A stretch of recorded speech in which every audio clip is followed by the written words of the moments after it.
बेटा मैंने ना अभी अभी जस्ट एक वीडियो अपलोड करी है न्यूटन्स लॉ ऑफ ग्रेविटेशन से, ठीक है। अब फोन हीटिंग होने की वजह से वो वीडियो लास्ट में स्टॉप हो गई थी अपने आप, ठीक है ना बेटा।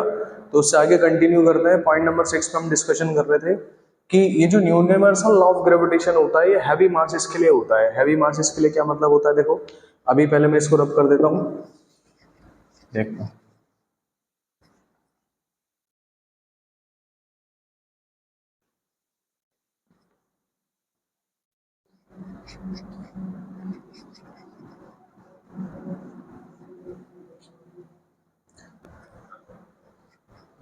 Significance only for heavy masses. It means that अगर आप मान के चलेंगे भैया, अगर आप सोचेंगे कि अगर आपके पास एक बॉडी है इसका मास 1 किलोग्राम है, कोई दूसरी बॉडी इसका मास 2 किलोग्राम, और दोनों के बीच का डिस्टेंस मैं कह रहा हूँ 4 मीटर। कितना कह रहा हूँ बेटा, 4 मीटर।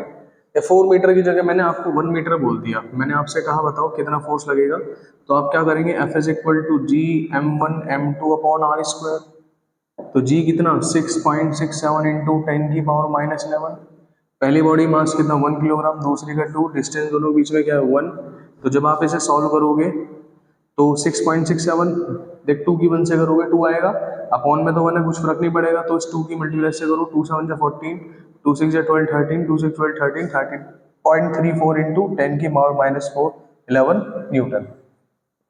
ये वैल्यू बड़ी है या छोटी है? अगर आप इस वैल्यू को देखोगे तो ये वैल्यू बहुत बहुत छोटी है। आप कितना बड़ा मास कंसिडर करना चाहते हो भाई? आप 2000 किलो का मास कंसिडर करोगे, 5000 किलो का कंसिडर करोगे?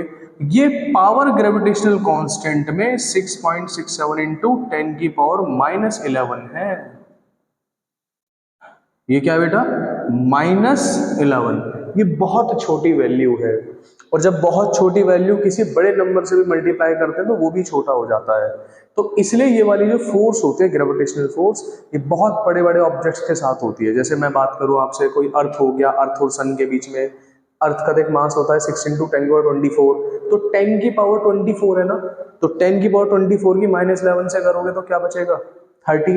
तो यहाँ पे आपको ये फोर्स दिखाई देगा, ठीक है।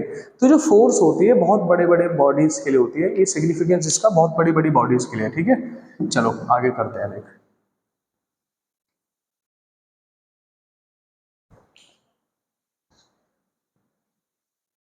आगे करते हैं, देख अब मैं तेरे को एक अच्छे से क्वेश्चन कराता हूँ। एक अच्छे से क्वेश्चन कराने के बाद बेटा मैं ऑफ कर दूंगा। देखो मैंने आपसे कहा, नीट का क्वेश्चन है, मैंने आपसे कहा कि एक बॉडी है, इसका मास पता नहीं, इसका मास मुझे नहीं पता, बट ये आइडेंटिकल बॉडीज है, दो स्फेयर है, बिल्कुल आइडेंटिकल स्फेयर है, बिल्कुल सेम। आइडेंटिकल मतलब होता है जो हूबहू बिल्कुल सेम होते हैं, जिनका मास सेम होता है, शेप चेंज, शेप साइज सब कुछ बिल्कुल एग्जैक्ट सेम होता है। Two identical spherical bodies.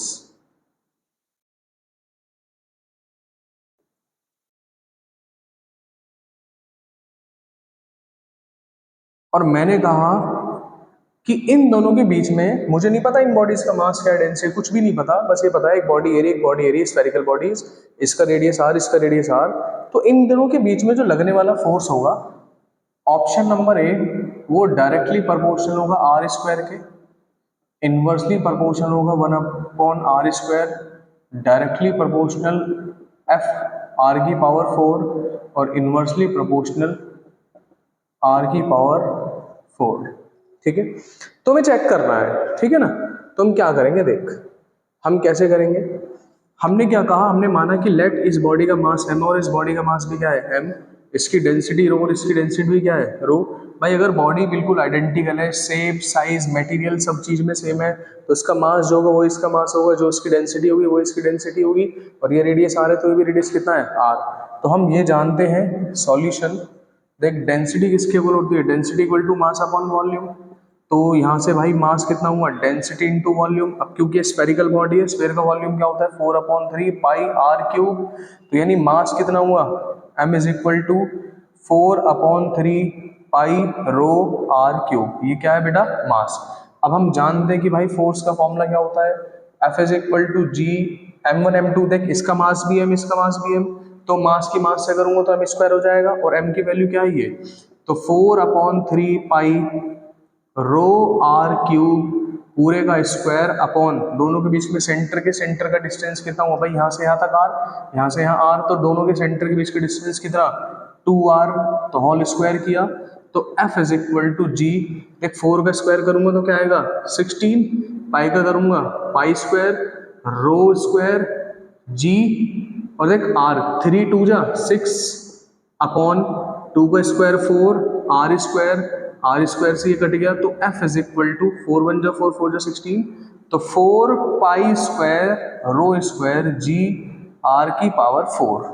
तो आप इस फॉर्मूले को देखोगे तो फोर्स किसके डायरेक्टली प्रोपोर्शनल है, आर की पावर 4 की। क्या बेटा बात समझ में आई? ठीक है, तो ऑप्शन नंबर कौन सा होगा बेटा, सी। ऑप्शन कौन सा है बेटा, सी। ठीक है, तो यहाँ मेरी वीडियो खत्म हुई है। जो पिछली मेरी वीडियो खत्म हुई थी वो फोन हीटिंग की वजह से खत्म हुई थी। ठीक है बेटा, तो यहाँ पे अब ये स्टॉप हुआ है। ठीक है, नेक्स्ट टॉपिक कुछ और करेंगे कल। Okay bye.